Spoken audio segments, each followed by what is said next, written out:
The wind over the islands of Japan carried the sound of change. For more than 2 centuries, the country had lived apart from the world, ruled by samurai, guided by tradition, and bound by isolation. Foreigners were forbidden, the seas were closed, and the shoguns believed this silence would last forever. But in the year 1853, black ships appeared on the horizon. Steam-driven, iron-sided, and bristling with cannon, they sailed into Edo Bay under the flag of the United States.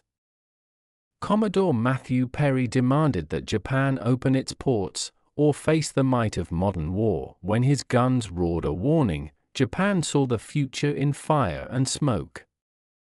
And in that moment, the old world began to die. 15 years later, in 1868, a revolution reshaped the nation. The shogun fell, and the young Emperor Meiji took back power in his own name. His message was simple: learn, adapt, survive. The samurai who once carried swords now studied Western science and industry. Japan sent students to Europe and America, bought machines, built railways, and created an army trained by Prussia and a navy modeled after Britain. Factories rose beside temples. Steel replaced silk. Within a single generation, Japan transformed itself from a medieval kingdom into a modern state. It was as if an entire civilization had compressed centuries of progress into a few restless decades, but progress brought hunger, hunger for resources, for respect, for recognition. The islands had little iron, little coal, no oil. To feed its industries and its people, Japan would need what it did not possess.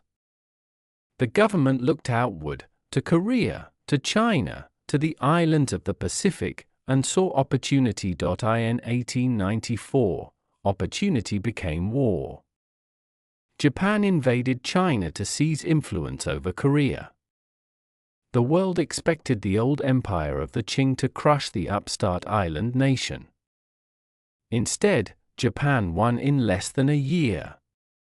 Its soldiers fought with modern rifles and discipline the Chinese could not match. When peace was signed, Japan gained Taiwan, huge reparations, and the respect of the West.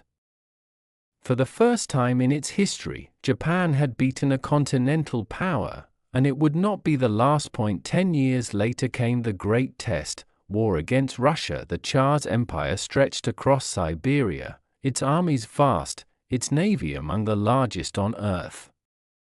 But Japan struck first, attacking Port Arthur in 1904 without declaring war, an echo of a pattern that would repeat decades later. The conflict raged for more than a year on land and sea. The Battle of Tsushima became legend. Japanese warships annihilated the Russian fleet in a single day. When peace came, Japan stood among the great powers. The West, once dismissive, now watched with unease. Victory changed Japan. Pride turned to belief, belief turned to ideology. Newspapers spoke of destiny, of a divine mission to lead Asia out of Western domination. The emperor was portrayed as a living god, the army as his sacred sword. A new symbol flew above conquered lands, the rising sun. Then came World War I. While Europe bled in the trenches, Japan saw advantage. It joined the Allies, seized German colonies in China and the Pacific, and demanded recognition at the peace table. But when the Treaty of Versailles was signed, Japan's request for racial equality was rejected. The insult burned deep. To many Japanese, it proved that the West would never see them as equals, no matter their power. During the 1920s, the empire grew rich, cities modernized, and culture flourished. But prosperity rested on fragile foundations. The global depression of 1929 struck Japan like a storm. Factories closed, farmers starved, and political faith crumbled. In the chaos, the military stepped forward, Promising salvation through strength, officers preached that Japan must conquer or perish. They spoke of Asia for Asians, but meant Asia for Japan. Civilians who opposed them were silenced, politicians were assassinated. The army became the real power behind the government. And in the north, restless officers searched for a spark. In September 1931, they found it. On a dark night near the city of Mukden in Manchuria, a small explosion ripped apart a few meters of railway track owned by Japan. No one was killed. The damage was minor. But the army claimed that Chinese saboteurs had attacked their line. Within hours, Japanese troops launched a full invasion of Manchuria. In truth, the explosion had been staged by their own men, a false flag to justify conquest. The civilian government in Tokyo ordered the troops to stop. They refused. Generals in the field now acted on their own, dragging the nation into war without approval.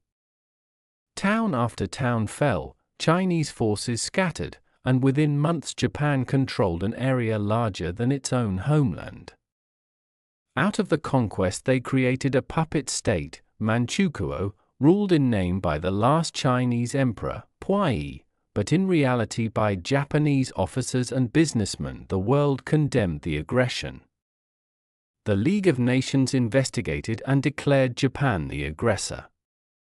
In response, Japan simply walked out. The delegates left the League's chamber, and the nation left the international order. The message was clear: Japan would obey no one but itself. At home, the public celebrated. Newspapers praised the army, school children learned songs of victory. In the streets, banners proclaimed the glory of the empire. Those who questioned the war were branded traitors.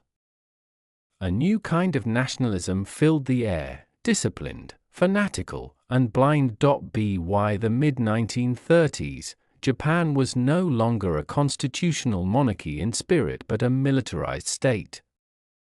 Factories produced tanks and planes, not consumer goods. Civilians bowed to soldiers, and even politicians feared the army's wrath. The idea of conquest had become faith, and faith had become law, yet beneath the triumph lay fear. Japan's population was growing, its need for raw materials increasing. Manchuria provided coal and iron, but not oil or rubber. For those, Japan would one day look south, to the rich colonies of Britain, the Netherlands, and the United States. The road from Manchuria would lead to the Pacific, to war on a scale no one yet imagined. In 1931, as snow fell over Mukden, few understood what had begun.